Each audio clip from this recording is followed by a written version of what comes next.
Pour toi, Bérénice, influenceuse, un métier ou pas?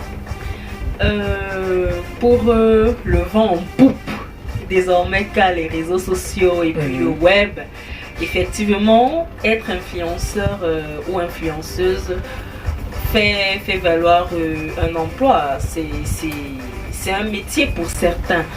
Et ça fait. Mais maintenant, je ne sais pas si quelque part dans une série comme au Cameroun, on peut écrire profession influenceur. Voilà.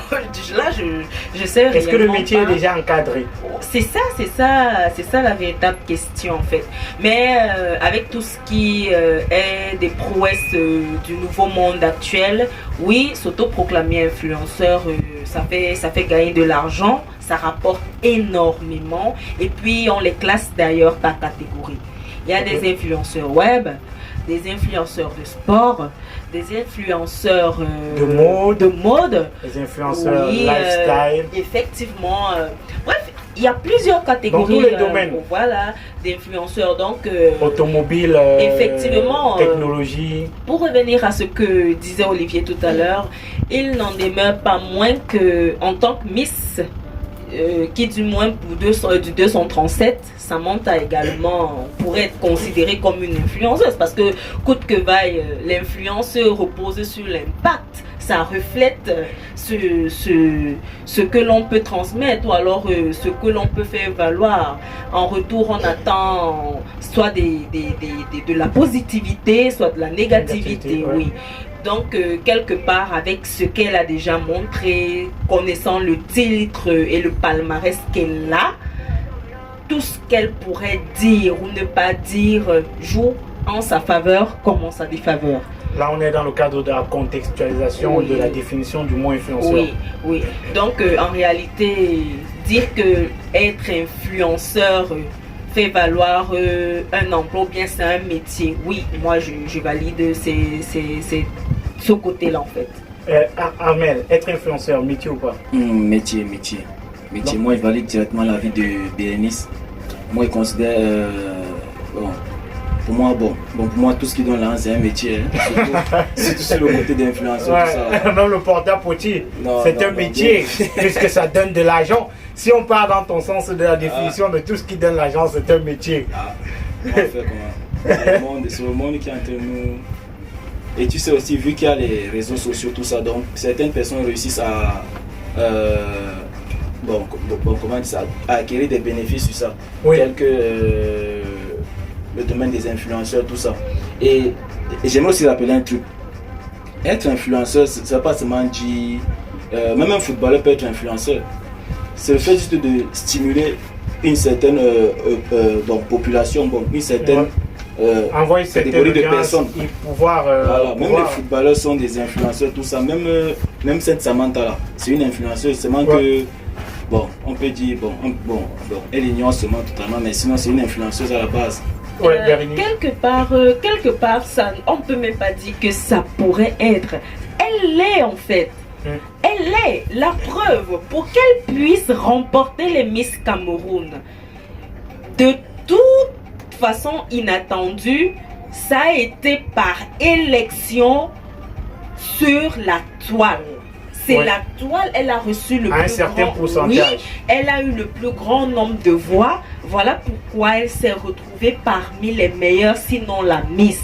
Compte tenu du fait que bien avant peut-être les élections de Miss Cameroun, elle a été actrice cinématographique déjà au Cameroun aussi.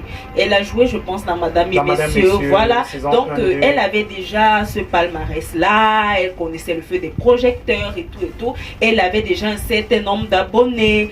Et une puis, bonne fanbase. Oui. Donc, ce qui fait que avec les votes, les sondages et tout, voilà comment elle a eu cette grâce-là, ce boom-là. Et puis, quelque part, je me dis, s'il faut seulement regarder ce côté-là, la méritocratie, hein.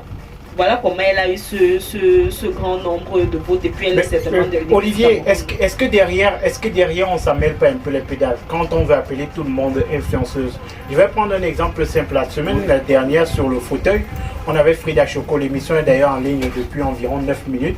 Et Frida Choco nous disait, je lui ai dit, tu es une influenceuse. Elle dit, je ne suis pas influenceuse. même si des fois, j'utilise mon audience pour faire de l'influence. Je suis comédienne, je peux influencer, mais ça reste dans le cadre de la comédie. Est-ce qu'on ne s'amène pas les pédales de vouloir appeler tout le monde influenceuse à un certain moment? Bon, pour ma part, un influenceur, déjà, c'est celui-là qui est présent sur la toile et qui a un certain nombre de fanbase, qu'il parvient à comment dire, à encadrer. Donc je vais dire que ces acteurs-là, ces comédiens, ces musiciens et tout, qui sont sur la toile, présents avec une bonne fanbase, pour ma part, ce sont des influenceurs. Parce qu'il suffit d'un post sur leur page pour avoir une certaine audience, et tout. Et beaucoup de marques suivent ça. Quand c'est comme ça, il y a des marques qui t'approchent pour que on te donne des sous, tu fais des trucs. On a Malox par exemple qui a signé dernièrement comme bon ambassadeur d'une boisson. Voilà, par exemple, on a des marques de téléphone aussi qui passent souvent derrière ces actrices-là pour vendre leurs produits. Donc pour ma part, c'est ça, être influenceur et influenceuse. Donc elle est influenceuse. On a Ivan qui nous a rejoint, qui veut donner son avis sur la question. Bonsoir Ivan. Bonsoir, bonsoir à tous les auditeurs de la 94.6 FM. Ce que je veux dire par rapport à l'actualité dont je parle justement, c'est que on ne s'auto-proclame pas influenceur. Voilà. C'est difficile de parler quand on n'est pas ici. Voilà. Donc ce que je veux dire, c'est que elle peut ne pas se considérer comme étant une influenceuse, mais au travers de ses activités, de son aura et de ce qu'elle a à offrir, elle se représente véritablement comme étant une influenceuse. C'est-à-dire, c'est pas un truc qu'on décide d'avoir, c'est pas un titre qu'on décide ou pas d'avoir, c'est simplement au travers de l'aura que l'on a et également de l'activité que l'on fait. C'est-à-dire que si elle, au travers de son activité, elle permet à beaucoup de personnes d'avoir une influence. En fait, si elle a une influence assez poussée au travers de ce qu'elle fait, elle est une influenceuse, même si elle ne se considère pas comme étant cela. Voilà, c'est ce que je voulais mentionner, même si Frida Choco Bronzé ne se considère pas comme une influenceuse. Dans son activité, dans son quotidien, elle fait des actions qui font en sorte qu'elle ait une influence, notamment sur les personnes qui la suivent. Voilà. Il faut dire que derrière, Julia Samantha a également dit qu'elle a dit le métier d'influenceuse n'existe pas. Ce sont des prostituées qui se cachent derrière ce nom. Une autre chose qui a choqué la toile. Oui, beaucoup. Ça. Et d'ailleurs, par rapport à ça, il y a Coco Emilia qui a fait une sortie. Il y a Coco Emilia qui a fait une sortie pour essayer de rappeler à Samantha, à Julia Samantha, ce que c'est qu'une influenceuse, en tout cas. En fait, ses propos ont beaucoup choqué la toile et on espère qu'elle a compris. On espère qu'elle a compris et qu'elle reviendra sur ses propos, en tout cas. Voilà. Et ça n'a pas du tout plu à Coco, toi qui suis vu que capable des réseaux sociaux. Vu qu'elle est la présidente des... comment dire des influenceuses. La porte-parole présidente. Oui, elle était la porte-parole des influenceuses à la dernière édition de la CAN. Elle est toujours, donc voilà. Ça n'a pas du tout plu à Coco Emilia qui a fait une sortie où elle rappelle à Julia Samantha et Dima qu'elles sont des gratteuses de photos et aujourd'hui elles ne veulent pas reconnaître ce métier-là. Les prostituées, est-ce que les influenceuses finalement ne sont pas les prostituées vu la dernière actualité avec le porte-à-porte sur les réseaux sociaux? Ça dépend, pas toutes. Il y en a qui sont des prostituées. Du tout, hein. Non, moi je valide pas cette idée. Oui. Ok, Bérénice. La prostitution, c'est quoi par essence, c'est quoi par définition? C'est une activité qui date depuis la nuit des temps. C'est un truc qui existe bel et bien depuis fort longtemps. Le métier d'influenceur est tout simplement nouveau. Il est arrivé grâce à l'amélioration des TIC, nouvelles technologies, de la communication. Ouais. Il est arrivé grâce à l'information, il est effectif grâce à l'arrivée ou à l'amélioration des TIC. Alors, à parier la prostitution à l'influence, ça... Donc la prostitution est l'ancêtre de l'influence. Oui, ça n'a absolument rien à voir. Je peux choisir de devenir prostituée, mais tout le monde n'est pas apte à être influenceur. Ok. une prostitueuse est une influenceuse dans son domaine? Bon, on peut avoir des Vivier. prostituées qui sont des influenceuses, Oui. mais les influenceuses ne sont pas des prostituées. Tout On à peut l'heure, on avoir parlait. des influenceuses qui sont prostituées. Voilà, on dans peut les avoir. deux sens, ça se fait. Oui. Qu'elles s'affirment dans leur influence, c'est-à-dire j'impacte sur autrui à partir du métier que je fais, c'est-à-dire la prostitution. C'est ça. Mais Bérénice, est-ce que ce n'est pas la dernière actualité qui fait en sorte qu'à un certain moment, on confond les prostituées et les influenceuses? Puisqu'on nous dit le porte-à-porte, ça concerne beaucoup plus les influenceuses africaines, même si derrière, il faut dire qu'il y a une grosse manipulation. On a ramené le porte-à-porte à l'influence simplement à cause des cibles précises que cette activité, je préfère appeler ça comme ça parce que c'est vraiment très dégueu s'il faut décrire la chose, que cette activité en réalité a opté balancer comme ça, si je peux dire ainsi les trucs.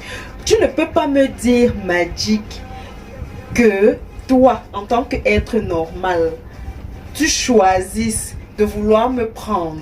Tu ne connais ni Adam ni Ève de moi. Tu me proposes de l'argent et que plus tard, peut-être, je refuse. Tu me balances sur les RS en disant que j'ai été souvent prostituée. Tu m'as proposé un certain argent, j'ai refusé. Puis, quelques jours après naît cette histoire de porte-à-porte, la toile commence à dire que je suis prostituée. On me colle une étiquette de prostituée, ça ne make pas sens. Donne-nous l'information, non, on ne sait pas. Ça vient d'où? Ça vient de qui? C'est les Arabes. Ok, non, qu'elle nous explique. C'est les Arabes? Oui, ce sont les Arabes en fait. C'est cette histoire-là, c'est une vieille activité. Je vais dire quoi? C'est un peu comme on va dire chez nous, les conditions de loge ou bien et qui de commence secte. même avec les Européens, parce qu'on nous a fait croire que c'est uniquement les Africains. Oui. Mais cette affaire a commencé chez les Européens. C'est juste que là maintenant, la chose elle est palpable, tout le monde la voit, tout le monde la sent, mais je suis sûre que c'est un truc qui date depuis fort longtemps, avant qu'on ne parle même d'influence. Parce que pour rien au monde, quelqu'un ne puisse se permettre, s'il n'avait pas déjà essayé que ça ait fonctionné, de dire à une tierce que, ok, déplace-toi, tout frais compris, avion première classe ou bien jet privé, que je gère tout. Une fois à l'arrivée, je défecte dans ta bouche, je sais pas trop ce qui en suit pour les finalités autres. Déjà, la question même à se poser, c'est qu'est-ce qui s'est passé réellement pour qu'en 2022, on se retrouve face à cette histoire? Qu'est-ce qui a provoqué ça? Pourquoi aujourd'hui c'est sorti en fait? Pourquoi aujourd'hui c'est sorti? Pourquoi aujourd'hui C'est c'est la sorti? question qu'on a envie de te poser, Bérénice. Pourquoi aujourd'hui c'est sorti? Tu es une voyageuse, dis-nous. Voilà. Non mais arrête! Tu viens de Dubaï. Du coup, nous sommes inquiets. On a évité de parler de ça la semaine dernière parce qu'il fallait que tu nous donnes les infos par rapport. Oui. C'est toi qui as l'habitude de Dubaï. Tu as parlé des voyages de première classe, jet privé et tout le reste. Mais c'est ça le fond du porte-à-porte là. C'est ce qu'on décrit. C'est ça.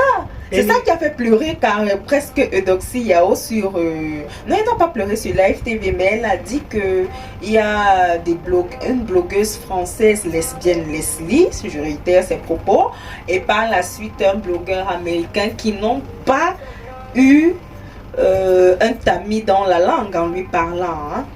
Ils l'ont copieusement lynché, copieusement lavé. Et cette dernière n'a pas pu supporter, elle a été comme un petit samoussa grillé, s'est mise à pleurer, toute une Eudoxia. Alors les amis, la famille, vous écoutez l'émission On Air.